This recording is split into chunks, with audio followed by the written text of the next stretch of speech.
Narito ang isang maikling kwento tungkol sa isang isda. Wanis ka memoryager, ang munting isda na nais lumipad. Sa ilalim ng malalim at kristal na tubig ng lawa ng Sibol, naninirahan ang isang munting isda na nagngangalang Bombaroranga. Si Bong ay may mga kaliskis na kumikinang na tila ginto kapag nasisikatan ng araw. Ngunit sa kabila ng kanyang ganda, may isang kakaibang pangarap si Bong na madalas pagtawanan ng kanyang mga kalaro. Nais niyang lumipad tulad ng mga ibon. Araw-araw pinapanood ni Bong mula sa ilalim ng tubig ang mga ibon na lumilipad sa kalangitan. Nakikita niya ang kanilang kalayaan habang sumasayaw sa hangin. Bong, isda ka lang. Ang tubig ang ating mundo. Wika ng kaniyang kaibigang si Pawikan nang minsang ibahagi niya ang kaniyang pangarap.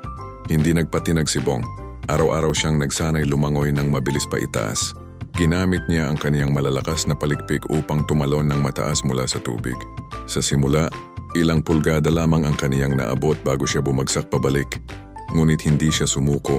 Isang araw habang papalubog ang araw, nagtipon ang mga isda sa gitna ng lawa upang panoorin ang pagtatanghal ng mga ibon. Nagpasya si Bong na subukan ang kaniyang pinakamalakas na talon.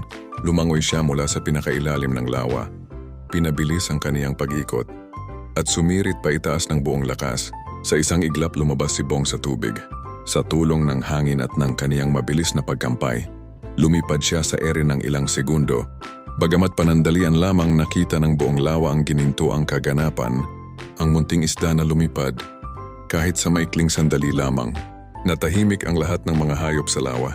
Nang bumagsak si Bong pabalik sa tubig, sinalubong siya ng palakpakan at paghanga ng kaniyang mga kasamahan.